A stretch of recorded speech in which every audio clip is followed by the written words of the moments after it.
ਸਵਾਗਤ ਹੈ ਜੀ ਤੁਹਾਡਾ ਵਰਕਸ਼ਾਪ ਕੈਲਕੂਲੇਸ਼ਨ ਐਂਡ ਸਾਇੰਸ ਵਿਸ਼ੇ ਦੀ ਟ੍ਰੇਨਿੰਗ ਦੇ ਵਿੱਚ। ਅੱਜ ਦਾ ਸਾਡਾ ਟੌਪਿਕ ਹੈ ਅਲੋਏ ਸਟੀਲ, ਮਿਸ਼ਰਤ ਸਟੀਲ। ਜਿਵੇਂ ਅਸੀਂ ਪਿਛਲੇ ਲੈਕਚਰ ਦੇ ਵਿੱਚ ਵੀ ਦੱਸਿਆ ਸੀ ਕਿ ਸਟੀਲ ਦੇ ਵਿੱਚ ਕੁਝ ਹੋਰ ਮਟੀਰੀਅਲ ਮਿਲਾ ਕੇ ਅਲੋਏ ਸਟੀਲ ਜਾਂ ਮਿਸ਼ਰਤ ਸਟੀਲ ਤਿਆਰ ਕੀਤਾ ਜਾਂਦਾ ਹੈ। ਹੋਰ ਮਟੀਰੀਅਲ ਮਿਲਾਉਣ ਦਾ ਜਿਹੜਾ ਮੰਤਵ ਹੈ ਉਹ ਇਹੀ ਹੁੰਦਾ ਵੀ ਜਿਹੜੇ ਸਟੀਲ ਦੀ ਜਿਹੜੀ ਗੁਣਵੱਤਾ ਹੈ ਵੱਖ-ਵੱਖ ਵਰਤੋਂ ਦੇ ਵਿੱਚ ਜਦੋਂ ਆਪਾਂ ਸਟੀਲ ਨੂੰ ਵਰਤਦੇ ਹਾਂ ਉਹਦੀ ਗੁਣਵੱਤਾ ਨੂੰ ਆਪਾਂ ਹੋਰ ਸੁਧਾਰ ਸਕੀਏ। ਸੋ ਆਓ ਅੱਜ ਗੱਲ ਕਰਦੇ ਹਾਂ ਆਪਾਂ ਅਲੋਏ ਸਟੀਲ ਤੇ ਮਿਸ਼ਰਤ ਸਟੀਲ ਕਿਹੜੇ ਮਟੀਰੀਅਲਸ ਮਿਲਾ ਕੇ ਤਿਆਰ ਕੀਤੇ ਜਾਂਦਾ ਹੈ ਤੇ ਕਿੱਥੇ ਉਹਦੀ ਵਰਤੋਂ ਕੀਤੀ ਜਾਂਦੀ ਹੈ। ਨੰਬਰ 1 ਤੇ ਹੈ ਜੀ high speed steel. High speed steel ਬਣਾਉਣ ਵਾਸਤੇ ਸਟੀਲ ਦੇ ਵਿੱਚ ਯਾਨੀ ਕਿ ਲੋਹੇ ਦੇ ਵਿੱਚ ਕਾਰਬਨ, ਟੰਗਸਟਨ, ਕ੍ਰੋਮੀਅਮ ਤੇ ਵੈਂਡੀਅਮ ਇਹ ਨਾਮ ਦੇ ਮਟੀਰੀਅਲਸ ਮਿਲਾਏ ਜਾਂਦੇ ਨੇ। ਇਹ ਮਟੀਰੀਅਲ ਮਿਲਾਉਣ ਨਾਲ ਜਿਹੜਾ ਹਾਈ ਸਪੀਡ ਸਟੀਲ ਆ ਉਹਦਾ ਇੱਕ ਖਾਸ ਗੁਣ ਜਿਹੜਾ ਉਤਪੰਨ ਹੁੰਦਾ ਵੀ ਉਹ ਘਸਦਾ ਨਹੀਂ ਹੈ। ਜਦੋਂ ਉਹ ਘਸਦਾ ਨਹੀਂ ਹੈ ਤਾਂ ਉਹਦੀ ਜਿਹੜੀ ਵਰਤੋਂ ਹੈ ਹਾਈ ਸਪੀਡ ਸਟੀਲ ਦੀ ਜਿਹੜੀ ਵਰਤੋਂ ਹੈ ਉਹ ਕਟਿੰਗ ਟੂਲ, ਡਰਿਲ ਟੂਲ ਤੇ ਲੇਥ ਮਸ਼ੀਨਾਂ ਦੇ ਟੂਲ, ਸ਼ੇਪਨਰ ਦੇ, ਪਲੇਨਰ ਦੇ ਜਿਹੜੇ ਟੂਲਸ ਹੈ ਉਹ ਹਾਈ ਸਪੀਡ ਸਟੀਲ ਦੇ ਬਣਾਏ ਜਾਂਦੇ ਆ। ਨੰਬਰ 2 ਤੇ ਹੈ ਜੀ ਨਿਕਲ ਸਟੀਲ। ਜਦੋਂ ਸਟੀਲ ਦੇ ਵਿੱਚ ਨਿਕਲ ਮਿਲਾਇਆ ਜਾਂਦਾ ਹੈ ਤਾਂ ਉਹਦੀ ਜਿਹੜੀ ਹਾਰਡਨੈਸ ਹੈ ਤੇ ਜਿਹੜੀ ਉਹਦੀ ਸਟਰੈਂਥ ਹੈ ਉਹ ਵੱਧ ਜਾਂਦੀ ਹੈ। ਸੋ 27% ਤੋਂ ਲੈ ਕੇ 36% ਤੱਕ ਜਿਹੜਾ ਨਿਕਲ ਹੈ ਉਹ ਸਟੀਲ ਦੇ ਵਿੱਚ ਮਿਲਾਇਆ ਜਾਂਦਾ ਹੈ। ਜਦੋਂ 27% ਨਿਕਲ ਸਟੀਲ ਦੇ ਵਿੱਚ ਆਪਾਂ ਮਿਲਾਉਂਦੇ ਆ ਤਾਂ ਉਹਦੇ ਵਿੱਚ ਇੱਕ ਹੋਰ ਗੁਣ ਵੀ ਉਤਪੰਨ ਹੁੰਦਾ ਹੈ ਕਿ ਉਹ ਜਿਹੜਾ ਸਟੀਲ ਹੈ ਉਹ ਨਾਨ ਮੈਗਨੈਟਿਕ ਹੋ ਜਾਂਦਾ, ਚੁੰਬਕ ਦਾ ਉਹਦੇ ਤੇ ਕੋਈ ਪ੍ਰਭਾਵ ਨਹੀਂ ਪੈਂਦਾ। ਸੋ ਜਦੋਂ ਜਿਹੜਾ ਸਟੀਲ ਹੈ ਸਾਡਾ ਇਹ ਚੁੰਬਕ ਪ੍ਰਭਾਵ ਤੋਂ ਰਹਿਤ ਹੋ ਜਾਂਦਾ ਹੈ, ਚੁੰਬਕ ਪ੍ਰਭਾਵ ਦਾ ਇਹਦੇ ਤੇ ਕੋਈ ਅਸਰ ਨਹੀਂ ਹੁੰਦਾ, ਫਿਰ ਜਿਹੜੀ ਇਹ ਨਿਕਲ ਸਟੀਲ ਦੀ ਜਿਹੜੀ ਵਰਤੋਂ ਹੈ ਉਹ ਬਹੁਤ ਪ੍ਰਸਾਈਜ਼ ਮਾਪ ਲੈਣ ਵਾਲੇ ਜਿਹੜੇ ਟੂਲ ਆ ਉਹ ਨਿਕਲ ਸਟੀਲ ਦੇ ਬਣਾਏ ਜਾਂਦੇ ਆ। ਜਿਵੇਂ ਕਿ ਸਾਡੇ ਵਰਨੀਅਰ ਕੈਲੀਪਰ ਜਾਂ ਸਟੇਨਲੈਸ ਸਟੀਲ ਰੂਲ, ਜਿਹੜੇ ਸਾਡੇ ਸਟੀਲ ਰੂਲ ਅਸੀਂ ਬਣਾਉਂਦੇ ਆ ਉਹਨਾਂ ਦੇ ਉੱਪਰ ਚੁੰਬਕ ਦਾ ਕੋਈ ਅਸਰ ਨਹੀਂ ਹੁੰਦਾ। ਤੇ ਜਿਹੜੇ ਹੋਰ ਯੰਤਰ ਇੰਡੀਕੇਸ਼ਨ ਯੰਤਰ ਨੇ ਜਿੱਥੇ ਇੰਡੀਕੇਸ਼ਨ ਸਾਨੂੰ ਚਾਹੀਦੀ ਹੁੰਦੀ ਹੈ ਉਹ ਜਿਹੜੇ ਆ ਫਿਰ ਨਿਕਲ ਸਟੀਲ ਦੇ ਬਣਾਏ ਜਾਂਦੇ ਆ। ਕਿਉਂਕਿ ਜਦੋਂ ਨਿਕਲ ਸਟੀਲ ਦੇ ਬਣੇ ਹੋਏ ਯੰਤਰਾਂ ਨੂੰ ਬਿਜਲੀ ਧਾਰਾ ਨਾਲ ਜੋੜਿਆ ਜਾਂਦਾ ਹੈ ਤਾਂ ਬਿਜਲੀ ਧਾਰਾ ਦੀ ਇੱਕ ਨੈਚੁਰਲ ਪ੍ਰੋਪਰਟੀ ਹੈ, ਜਿੱਥੇ ਕਿਤੇ ਵੀ ਬਿਜਲੀ ਧਾਰਾ ਨੂੰ ਕੋਇਲ ਦੇ ਰੂਪ ਵਿੱਚ ਵਰਤਿਆ ਜਾਂਦਾ ਹੈ ਤਾਂ ਉੱਥੇ ਜਿਹੜਾ ਚੁੰਬਕੀ ਪ੍ਰਭਾਵ ਹੈ ਉਹ ਪੈਦਾ ਹੁੰਦਾ ਹੈ। ਸੋ ਨਿਕਲ ਸਟੀਲ ਹੈ ਜਿਹੜਾ ਜਦੋਂ 27% ਤੱਕ ਨਿਕਲ ਸਟੀਲ ਦੇ ਵਿੱਚ ਮਿਲਾ ਕੇ ਨਿਕਲ ਸਟੀਲ ਤਿਆਰ ਕੀਤਾ ਜਾਂਦਾ ਹੈ ਤਾਂ ਫਿਰ ਉਹ ਚੁੰਬਕੀ ਪ੍ਰਭਾਵ ਤੋਂ ਰਹਿਤ ਹੋ ਜਾਂਦਾ ਹੈ ਤੇ ਸਿੱਟੇ ਵਜੋਂ ਜਿਹੜੇ ਇਹਦੇ ਨਿਕਲ ਸਟੀਲ ਦੇ ਅਸੀਂ ਜਿਹੜੇ ਮਾਪਕੀ ਯੰਤਰ ਹੈ ਉਹ ਬਣਾਉਂਦੇ ਹਾਂ। ਨੰਬਰ 3 ਤੇ ਹੈ ਜੀ ਕ੍ਰੋਮੀਅਮ ਸਟੀਲ। ਸਟੀਲ ਦੇ ਵਿੱਚ 6% ਨਿਕਲ ਤੇ 12% ਕ੍ਰੋਮੀਅਮ ਜਦੋਂ ਆਪਾਂ ਮਿਲਾ ਦਿੰਦੇ ਆ ਤਾਂ ਉਹਦੀ ਜਿਹੜੀ ਹਾਰਡਨੈਸ ਹੈ, ਸਟਰੈਂਥ ਹੈ ਤੇ ਉਹਦੀ ਟਫਨੈਸ ਹੈ ਉਹ ਵੱਧ ਜਾਂਦੀ ਹੈ। ਉਹ ਜਦੋਂ ਕਿਸੇ ਇੱਕ ਸਟੀਲ ਦੇ ਵਿੱਚ ਇਹ ਤਿੰਨੋਂ ਪ੍ਰੋਪਰਟੀਆਂ ਇਕੱਠੀਆਂ ਹੋ ਜਾਂਦੀਆਂ ਨੇ, ਹਾਰਡਨੈਸ ਵੀ ਵੱਧ ਹੋਵੇ, ਸਟਰੈਂਥ ਵੀ ਵੱਧ ਹੋਵੇ ਤੇ ਟਫਨੈਸ ਵੀ ਵੱਧ ਹੋਵੇ, ਫਿਰ ਜਿਹੜਾ ਇਹੋ ਜਿਹਾ ਜਿਹੜਾ ਸਟੀਲ ਹੈ ਉਹਨੂੰ ਆਪਾਂ ਜਿੱਥੇ ਜ਼ਿਆਦਾ ਦਬਾਅ ਅਧੀਨ ਕੰਮ ਕਰਦੇ ਆ ਜਿਹੜੇ ਯੰਤਰ ਉਹ ਬਣਾਉਣ ਦੇ ਆਪਾਂ ਵਰਤਦੇ ਹਾਂ। ਵੀ ਜਿਹੜੇ ਆਟੋਮੋਬਾਈਲ ਜਿੰਨੇ ਵੀ ਸਾਡੇ ਆਟੋਮੋਬਾਈਲ ਨੇ, ਵਹੀਕਲ ਨੇ, ਉਹਨਾਂ ਸਾਰਿਆਂ ਦੇ ਜਿਹੜੇ ਗੀਅਰ ਹੈ ਉਹ ਕ੍ਰੋਮੀਅਮ ਸਟੀਲ ਦੇ ਬਣਾਏ ਜਾਂਦੇ। ਕ੍ਰੋਮੀਅਮ ਮਿਲਾਉਣ ਨਾਲ ਕ੍ਰੋਮੀਅਮ 12% ਤੇ ਨਿਕਲ 6% ਮਿਲਾਉਣ ਨਾਲ ਜਿਹੜਾ ਸਾਡਾ ਕ੍ਰੋਮੀਅਮ ਸਟੀਲ ਹੈ, ਦੁਬਾਰਾ ਫਿਰ ਦੱਸ ਦਈਏ, ਉਹਦੀ ਹਾਰਡਨੈਸ, ਸਟਰੈਂਥ ਤੇ ਟਫਨੈਸ ਹੈ ਜਿਹੜੀ ਉਹ ਵੱਧ ਜਾਂਦੀ ਹੈ ਤੇ ਉਹਦੀ ਫਿਰ ਜਿਹੜੀ ਆਪਾਂ ਵਰਤੋਂ ਹੈ ਜਿਹੜੇ ਆਟੋਮੋਬਾਈਲਾਂ ਦੇ, ਵਹੀਕਲਾਂ ਦੇ ਜਿਹੜੇ ਗੀਅਰ ਹੈ ਉਹ ਬਣਾਉਣ ਲਈ ਕਰਦੇ ਹਾਂ। ਕਿਉਂਕਿ ਬੜੇ ਦਬਾਅ ਦੇ ਵਿੱਚ ਉਹ ਕੰਮ ਕਰਦੇ ਆ, ਸਪੀਡ ਘਟਦੀ ਹੈ, ਵੱਧਦੀ ਹੈ, ਇੱਕਦਮ ਗੇਅਰ ਸ਼ਿਫਟ ਹੁੰਦਾ ਹੈ ਤਾਂ ਉੱਥੇ ਉਹ ਨਾ ਹੀ ਟੁੱਟਦੇ ਆ ਤੇ ਨਾ ਹੀ ਘਸਦੇ ਆ। ਅੱਗੇ ਹੈ ਜੀ ਵੈਨੇਡੀਅਮ ਸਟੀਲ।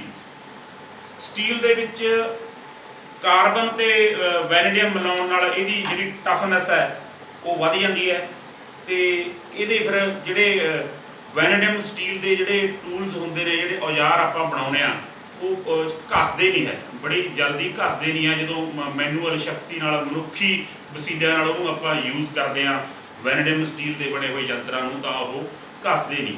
ਸੋ ਵੈਨੇਡੀਅਮ ਸਟੀਲ ਦੀ ਜਿਹੜੀ ਵਰਤੋਂ ਹੈ ਉਹ ਚਾਬੀਆਂ ਬਣਾਉਣ ਵਾਸਤੇ ਕੀਤੀ ਜਾਂਦੀ ਹੈ, ਕਿਉਂਕਿ ਅਸੀਂ ਦੇਖਦੇ ਹਾਂ ਕਿ ਨਟ ਬੋਲਟ ਨੂੰ ਕੱਸਣ ਵਾਸਤੇ ਵੀ ਜ਼ੋਰ ਲਾਉਣਾ ਪੈਂਦਾ ਹੈ ਤੇ ਖੋਲ੍ਹਣ ਵਾਸਤੇ ਵੀ ਜ਼ੋਰ ਲਗਾਉਣਾ ਪੈਂਦਾ ਹੈ।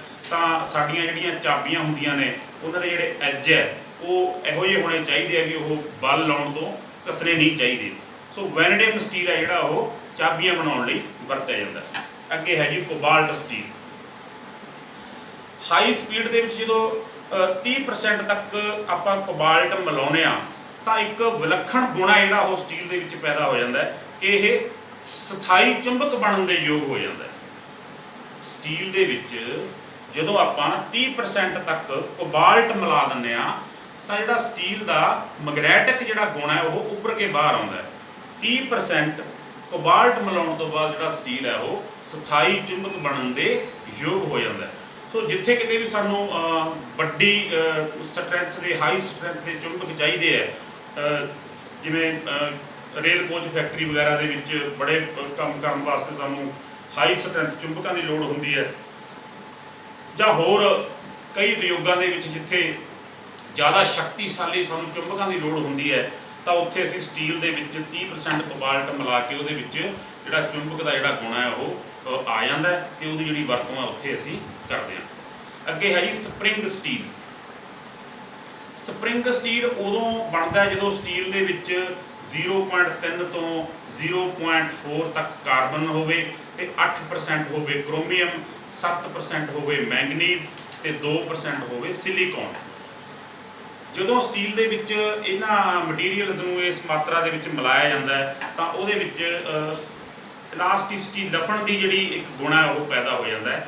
ਤਾਂ ਨਤੀਜੇ ਵਜੋਂ ਜਿਹੜਾ ਸਪਰਿੰਗ ਸਟੀਲ ਹੈ ਉਹਦੀ ਵਰਤੋਂ ਅਸੀਂ ਸਪਰਿੰਗ ਬਣਾਉਣ ਵਾਸਤੇ ਕਰਦੇ ਹਾਂ। ਜਿੱਥੇ ਕਿਤੇ ਵੀ ਉਦਯੋਗਾਂ ਦੇ ਵਿੱਚ ਜਾਂ ਕਿਸੇ ਵੀ ਇੰਜੀਨੀਅਰਿੰਗ ਕੰਮ ਦੇ ਵਿੱਚ ਸਾਨੂੰ ਸਪਰਿੰਗ ਦੀ ਲੋੜ ਪੈਂਦੀ ਹੈ ਤਾਂ ਉੱਥੇ ਅਸੀਂ ਸਪਰਿੰਗ ਸਟੀਲ ਜਿਹਦੇ ਵਿੱਚ 0.3% ਤੋਂ ਲੈ ਕੇ 0% 4% ਤੱਕ ਕਾਰਬਨ ਹੁੰਦਾ ਹੈ ਤੇ 8% ਕ੍ਰੋਮੀਅਮ ਹੁੰਦਾ ਹੈ, 7% ਮੈਂਗਨੀਜ਼ ਤੇ 2% ਸਿਲੀਕੌਨ ਪਾਇਆ ਹੁੰਦਾ ਤਾਂ ਜਿਹੜਾ ਇਹ ਸਟੀਲ ਹੈ ਇਹਦੇ ਵਿੱਚ ਸਪਰਿੰਗ ਬਣਾਉਣ ਦੇ ਜਿਹੜੇ ਗੁਣ ਨੇ ਸਾਨੂੰ ਚਾਹੀਦੇ ਆ ਉਹ ਪੈਦਾ ਹੋ ਜਾਂਦੇ ਆ। ਸੋ ਜਿਹੜਾ ਸਪਰਿੰਗ ਸਟੀਲ ਹੈ ਇਹ ਸਪਰਿੰਗ ਬਣਾਉਣ ਲਈ ਵਰਤਿਆ ਜਾਂਦਾ। ਅੱਗੇ ਹੈ ਜੀ ਟੰਗਸਟਨ ਸਟੀਲ। ਸਟੀਲ ਦੇ ਵਿੱਚ ਟੰਗਸਟਨ ਮਿਲਾਉਣ ਨਾਲ ਉਹਦੀ ਜਿਹੜੀ ਹਾਰਡਨੈਸ ਹੈ ਉਹ ਬਹੁਤ ਜ਼ਿਆਦਾ ਵੱਧ ਜਾਂਦੀ ਹੈ ਤੇ ਜੇਕਰ 20% ਤੱਕ ਜਿਹੜੀ ਟੰਗਸਟਨ ਧਾਤ ਹੈ ਇਹ ਸਟੀਲ ਦੇ ਵਿੱਚ ਮਿਲਾਈ ਜਾਵੇ ਤਾਂ ਉਹਦੇ ਜਿਹੜੇ ਕਟਿੰਗ ਟੂਲਸ ਨੇ, ਜਿਹੜੇ ਸਟੀਲ ਕਟਿੰਗ ਟੂਲਸ ਆ ਜਿਹੜੇ ਉਹ ਬਣਦੇ ਆ ਜਿਹੜੇ ਕਿ ਘਸਦੇ ਨਹੀਂ ਹੈਗੇ, ਟੁੱਟਦੇ ਨਹੀਂ ਹੈਗੇ ਤੇ ਉਦਯੋਗਾਂ ਜਾਂ ਇੰਜੀਨੀਅਰਿੰਗ ਕੰਮਾਂ ਦੇ ਵਿੱਚ ਵਰਤੇ ਜਾਂਦੇ ਆ। ਅੱਗੇ ਹੈ ਜੀ ਮੈਂਗਨੀਜ਼ ਸਟੀਲ।